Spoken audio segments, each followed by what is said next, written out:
กินพาบ่อิ่ม อันนี้ก็จะเป็นเค้กพี่น้องเนาะ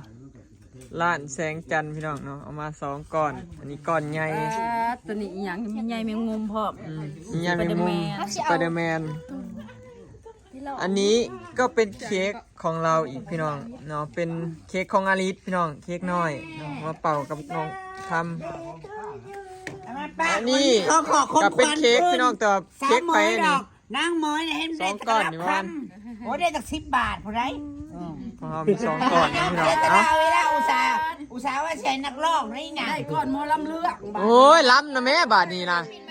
ล้ำจักบาทดูบาท ล้ำมึงดู ก้นดู ถึงเวลาเป่าเค้กกันพี่น้องเดี๋ยวลิศสิรับก่อนเนาะ 2,000บรู ไว้สักกันจะ พอดไป10,000นะคะ พี่ไม่เอาเผ็ดกินแล้ว สบายดีเด้อพี่น้องสบายดีเบิดสุขูสุกคนเนาะสบายดียามค่ำพี่น้อง นกแก้วนกยางโอ้ยที่นำเงินก่อน1 2 3 4 5 6 7 8 9 10 สวัสดีจ้า อันนี้เค้กน้องอลีพี่น้อง มาตกเลย อลี มาตกเลย พร้อมกันก็ต้อง มาลูกคอยตกแล้วนั่นแหละมาแลนแล้ว มาแล่นบ่มากำลังเล่น มาวันที่กราบด้วยครับ จับจับจับจับ อันนี้ของเอ้ยผู้จัดงานวันเกิดเนาะใส่น้องบ่แกเอาเลย แก้วก็ได้อะแก้วให้หน่อย แกออกก่อนนี่ แก้ว ต้องไปเป่า แก้วบนรถนี่อันนี้อ่ะย่อ จับเอาก่อน หัว ฮ่าฮ่า มีน้ำบัตร ของอลี1,000 ใช่ครับตัวนี้ใช่ถู นี่ ก จ้า คนละพัน บ่แม่ พี่ น น้อง เพลงหมอลำเลือก คนละพันจ้าลีกำลังท เดี๋ยวใต้ก็น้องแลจังเสียนะ โอ้ยเดี๋ยวลูกสาวข่อยเดี๋ยวนี้บ้านใครหกลูก ำวันเกิดซ่องไอ้น้อง มาจุดจ้ามาจุดคนร้อยนะมาจุดคนร้อยนะ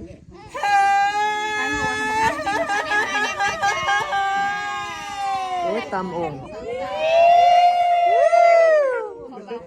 มาละเว้ยบอกลูกเคยมาแล้วเอาถ่ายรูปเด้อ1 2 3โอเค ทุจ้าขอบคุณเด้อลูกทุจ้ามาใหญ่ยืนพี่นางทุจ้า มึงก็อย่าเสือกตาได้ยิ้มในเห็นหน้าปกนี่ ยิ้มเลยกว่า มันคือมีความสุขแน่บ่ได้เต็มใจมานี่ เอาเดิน1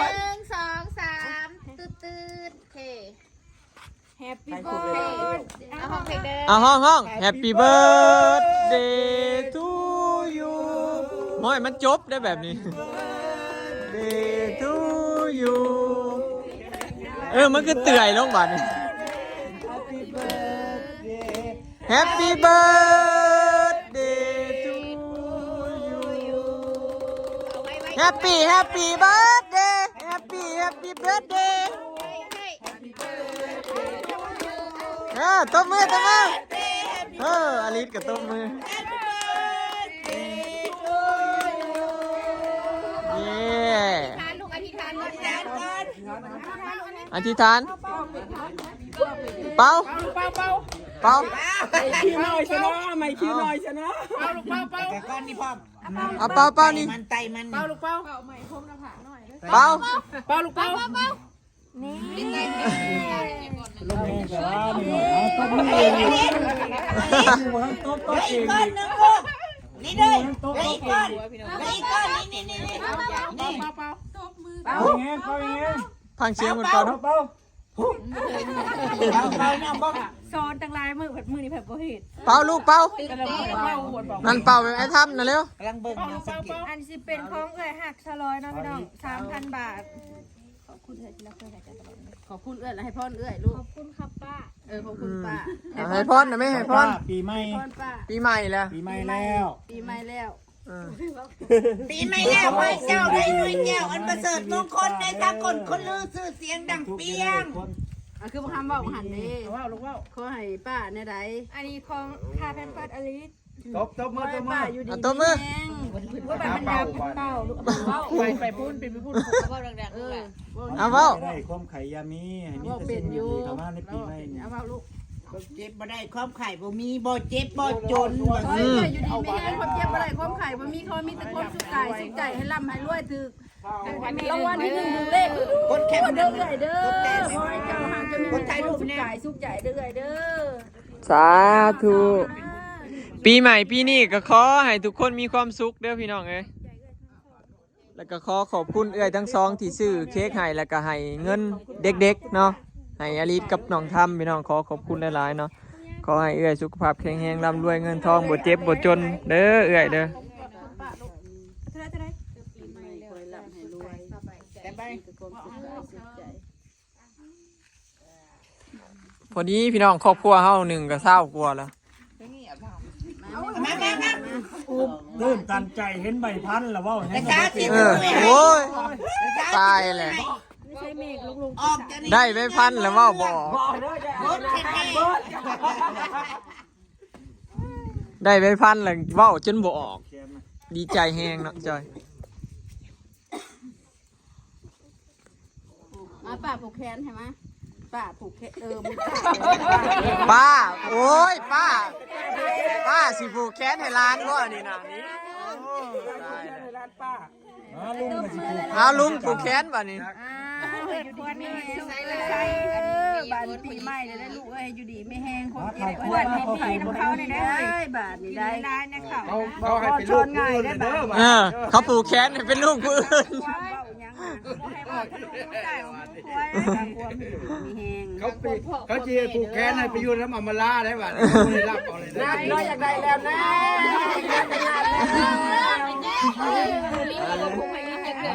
เท่าผูกแขนหน่อยได้ไหม มาทำผูกแขนหายมาบ่ได้นะ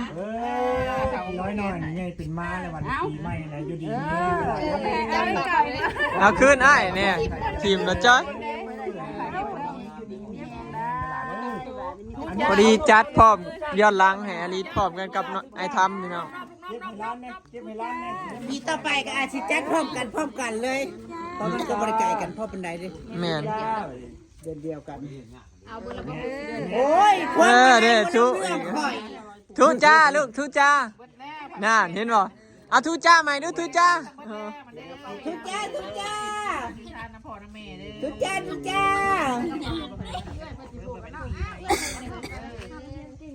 ส่วนอำมาลาผูกล่วงหน้าไปแบบนี้เขาผูกตั้งแต่มื้อเกิด อันนี้นะบ่าวแล้วผูกแล้วบ่ โดยมันเก่ง ดีได้3,000ลูก ผูกเอาเอื้อจะได้ให้เอื้อผูกเอา ผูกปัน ดีเด้เงินขาดมือนะกับเงินขาดอันนั้น นิสัยเนี่ยพกควรนอกนะโอ้ย ผมไปไล่แล้วมาอ่านเรื่อยๆบ่เดือนเลย ลาแล้วก็มาแบกเอ้ยน้ำเด้อ แม่ไว้ให้แม่ เอาในคอนกับปันนี่นอกกระแบ่งกันละวะ เฮ้ยสิไปเอานั้นเรื่องต่อบ่ อุ้ยพันจุก จะ ปะ ซื้อผูก2เสือผูกเลยเนาะ บ้าน อัน นี้ นี้ เรี เป็ ย น ก เงิ พัน น จุ ข ก อง ปะ พี่นายเนาะเดี๋ยวสิผูกแขนให้น้องทำ ผูก แค่บ่ได้บ่ลอย แล้วเรามาผัดผูกแขนอ่ะใส่มือเอา ใช้มือว่าก็ได้ เอาเสือก นี่อันนี้ของลุงนายเด้อของลุงนายในผีให้พรแล้วนะ ให้พ่อน้ำลูก ปีใหม่แล้วให้ลุงมีแต่ความสุขเจริญความเพียรจะได้พวกใครจะมีรับให้ด้วยปังๆถึงรางวัลที่ 1 เงินหลายๆกับผักมาให้อันป้าอัมมาลาในเด้อว่าสิ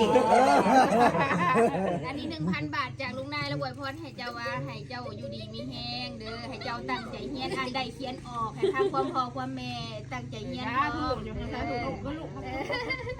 เอ้ยบ่มีผ่ายผูกแขน บ่เป็นหยังเขาแต่มีเงิน เป็นหมูเป็นม้าเลี้ยงพ่อเลี้ยงแม่เบิ่งป้าน้ำใด ของป้าไป2,000ครับทอน1,000 กระทอนมานี่นะโนบเอาแน่ลูกป้า ไฮไลท์กูหมู่แล้วน่ะ เรียนเก่งๆเลยลูกเด้อ ทางนี้นบแล้วทางนี้นบแล้ว อ่ะทุจ้าทุจ้าทุจ้าได้จักมื่นไปดิทำนับบังดู ตัดเค้กได้ทำเป็น เดี๋ยวไม่ได้ยิ้มดูเดี๋ยวไม่ทางนี้จะยิ้มดู ยิ้มจิ้มใส่กล้องป้า ยิ้มเดี๋ยวก็ ปั้นพระเอกหมอลำเลยเนาะ ไปเอามีดไปจัดการเลย เอาตัดเค้กแล้วก็สิเดล่าได้ป่วยแล้วบัดเดล่าได้ไปแล้ว หน้าห้างเขาสิขึ้นก้อนบ่ หน้าห้างเขาถ่าเลยนี่ ใช้บุปั่นลานบ่ใช้บงลานนี่ปั่นลานนะแม่ เก็บรายละเอียด ลายเลยกับ สิ ปั่น เดล่าได้ไปเบิ่งหมอลำเรื่องแล้ว นี่กับสิเป็นรถที่เอื้อยแล้วซื้อให้น้องทํเนาะที่บอยขึ้นไปซื้อวังมื้อค่ำนี่แหละเนาะรถถีบไฟฟ้าเนาะเป็นซื้อให้แบบวันเกิดเพิ่นเนาะนี่ก็ซื้อมาเรียบร้อยพี่น้องแต่ว่าของอลิสยังบ่ทันมาบ่ฮอดเนาะแล้วเดี๋ยวสิเอาไปให้น้องทํเนาะพี่น้องนี่รถจักรยานไฟฟ้าเนาะเดี๋ยวสิเอาไปให้น้องทํพี่น้องนี่ไปเอาไปให้เพิ่นก่อนอื่นก็ขอบใจเอื้อยหลายๆเด้อเนาะที่ซื้อรถให้อลิสกับซื้อรถให้น้องทํเนาะพี่น้อง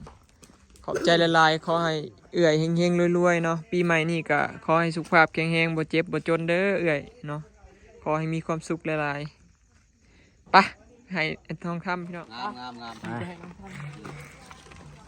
งามหลายงามหลาย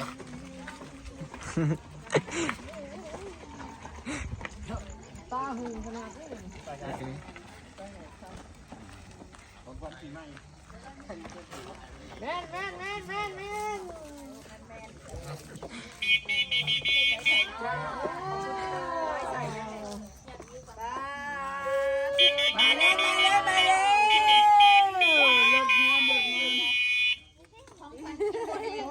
แล้วขึ้นไปนั่งจะบาดดูทั้งขึ้นไปนั่งอยู่นี่จะบาดดูได้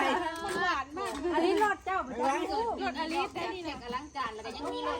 จักรยานไฟฟ้า มีรถอีก เซอร์ไพรส์อันน้องทามพี่น้องเนาะพอดีมีเอื้อแล้วซื้อให้ทั้งการ์ดวันเกิดให้พร้อม แม่นเป็นเด้อจอย 9,000 บาทได้นี่ บ่ธรรมดาได้นี่ เฮงอยู่คนเดียวแค่ปีนี่นะบ่คือเฮงอยู่คนเดียวใจป้าอีกรอบลูกได้ไหมพี่ขอบใจหลายๆด้วยป้า อืม พี่มึงด้วยลูก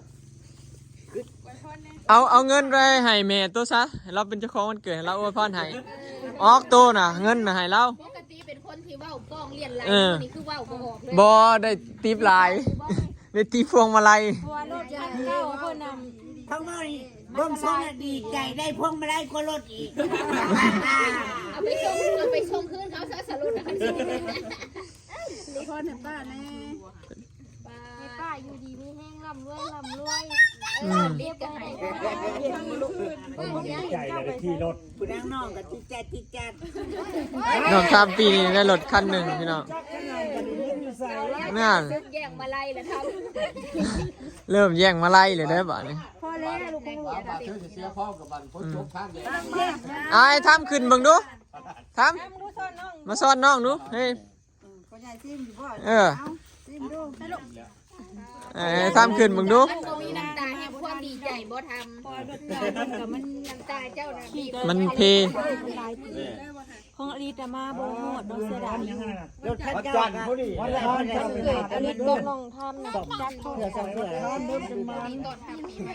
บ่ เดี๋ยวเราจัดย้อนหลังให้พี่น้องเนาะ ได้ทำจากขี้นะ วันที่สี่เนี่ย มากแล้ว บ่ยอมแล้วนั่งน้องก็ได้ พื้นนี่แหละ ใช้อารมณ์ไม่ค้ามนะ นี่บ่ แม่เสือสาวบ่ คาเถิงอยู่บ่เถิงอยู่ ไปนั่งเพื่อนพันนั่นของวันเลย3จิ๊กเลย ให้เพิ่นนั่งหน้าด้วยครับให้เพิ่นนั่งหน้าแล้วเจ้าซ่อนครับให้เพิ่นนั่งหน้าด้วยเพิ่นบีบแตน เปิดแล้วบอกให้เจอ ไปเด้ออย่าไปแทงเด้อ ชนระวังเขาไม่ถึงเลย น้องทอดท่ายได้ยังไงเด้อ มาด้วย ไม่ได้รถใหม่ เออ เจ๊พี่ทำมากินนี่เถอะ พลาดแล้ว เค้กเป็นเค้ก ซื้ออยู่ในปักซองพี่น้องแต่ว่ารถเด็กน้อยของอลิสเนี่ยบ่มีเนาะ9,500เขาบอก กินนั้นไปที่ ต่อแล้วเรือ9,000บ่ เข้ามาเลย ตัวนี้มันแล่นได้17กิโลผู้ใด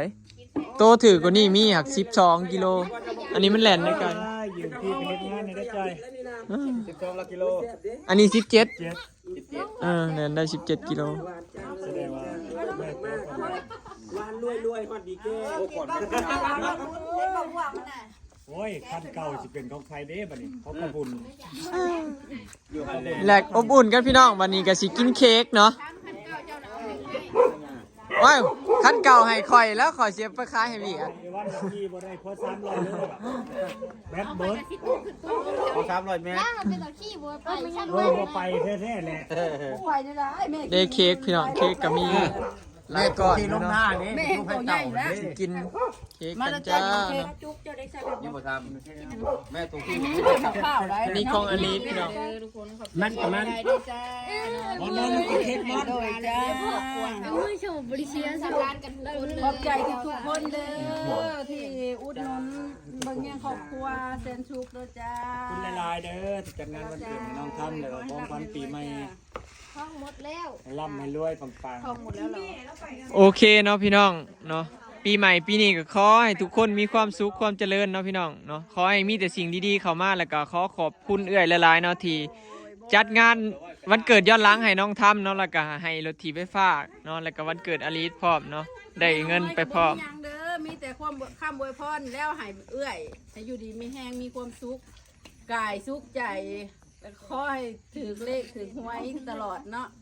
ถูกงวดรางวัลที่1เด้อจ้า สาธุคลิปนี้ก็สิขอเก็บภาพบรรยากาศไว้สำนีเด้อเนาะพี่น้องเนาะขอบใจ FC ผู้สุขสุขคนที่ติดตามแล้วก็เป็นกำลังใจให้เฮาตลอดมาเนาะพี่น้องเนาะ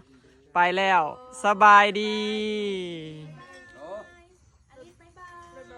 บ๊ายบายลิศบ๊ายบายลูกบ๊ายบาย